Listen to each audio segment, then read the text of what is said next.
के व्यक्तित्व पर प्रकाश डालें। जोरदार तालियों से स्वागत कीजिए। इनके मार्गदर्शन में मैंने सार्वजनिक जीवन प्रारंभ किया।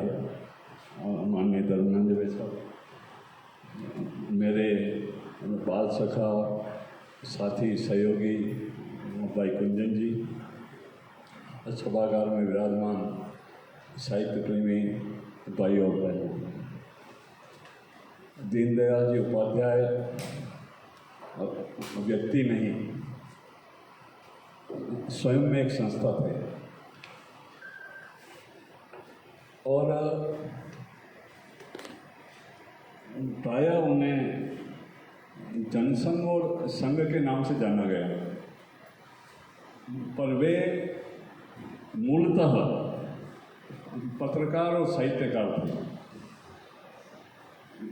जनसंघ के बनने से पहले वे पत्रकारिता और साहित्य क्षेत्र में सक्रिय हो गए थे।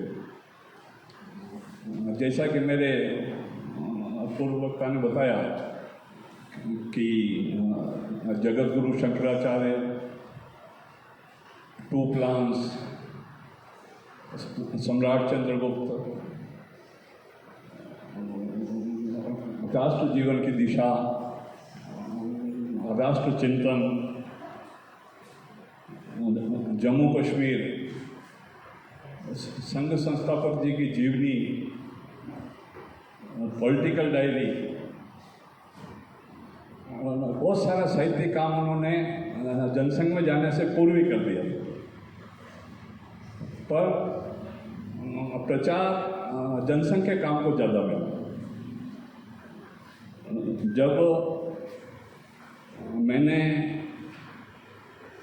सन 1985 से दीनदयाल जी को पढ़ना शुरू किया, तो जो बात मेरे ध्यान में आई कि सिर्फ संघ और जनसंघ के नाम से दीनदयाल जी को क्यों जाना जाता है। ये स्वरूप साहित्य का, पत्रकारिता का, ये भी समाज के सामने आना चाहिए।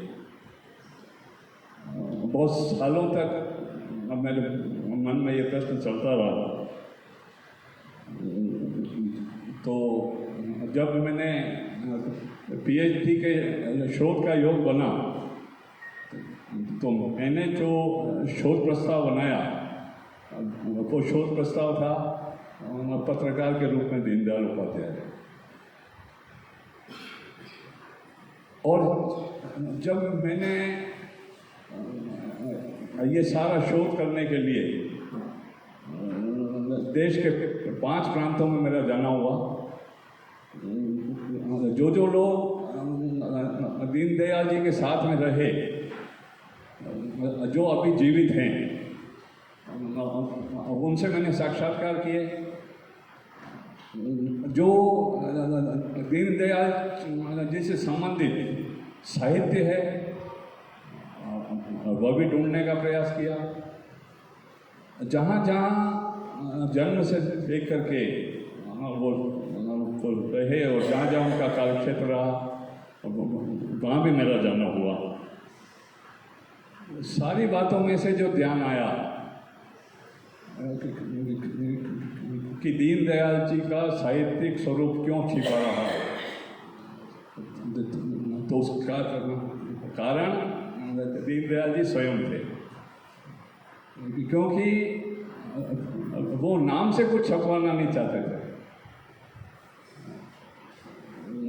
राष्ट्रधर्म, पांचजन्य, स्वदेश, सभी के संस्थापक दीनदयाल जी थे। पर प्रेस लाइन में नाम छपवाना उन्होंने कभी स्वीकार नहीं किया। वाजपेयी जी को जब कहा गया कि आप जाएं और पांचजन्य का संपादन करें, तो ये संस्मरण वाजपेयी जी के नाम से छपा हुआ है, जो मैंने शोध में भी शामिल किया है कि वाजपेयी जी ने कहा कि मुझे संपादक का नाम सुन के सिट्टी फुट्टी गुम हो गई। और उन्होंने बोल दिया कि मैं और संपादक, मैं जानता ही नहीं प्रेस का काम, मैं संपादक नहीं बनूंगा। तब उन्हें संघ से कहा गया, वहाँ दीनदयाल जी हैं और वो आपका मार्गदर्शन करेंगे, तो उन्होंने संपादक बनना स्वीकार किया। वाजपेयी जी, दीनानाथ मिश्र, रामशंकर जी और सैकड़ों पत्रकारों के मार्गदर्शक दीनदयाल जी थे। प्रसिद्धि परांगमुखता का जो गुण संघ से उन्होंने सीखा था, वो राजनीति में जाने के बाद भी उन्होंने पालन किया कि मेरा सिद्धांत पहुंचना चाहिए, मेरा नाम पहुंचे नहीं पहुंचे ये उन्होंने चिंता नहीं की। जब वो संघ के संपर्क में आए और संपूर्ण जीवन संघ को ही देने का उन्होंने तय किया, तो सारे अपने प्रमाण पत्र और प्रशस्ति पत्र उन्होंने जला दिए, समाप्त कर दिए। तो साथ वालों ने पूछा, देखा कि आपका प्रशस्ति है इसमें सारी, आप क्यों जला रहे हो? कि जलाकर स्वार्थ हम हो गए करता, मैं इस स्वार्थ को ही समाप्त करना चाहता हूँ। मुझे किसी सेवा में जाना नहीं, किसी सर्विस में जाना नहीं, ये प्रमाण पत्र मेरे कोई काम के नहीं है। अब तो संपूर्ण जीवन मुझे माँ भारती की सेवा में समर्पित करना है। ये भाव दीनदयाल जी का था।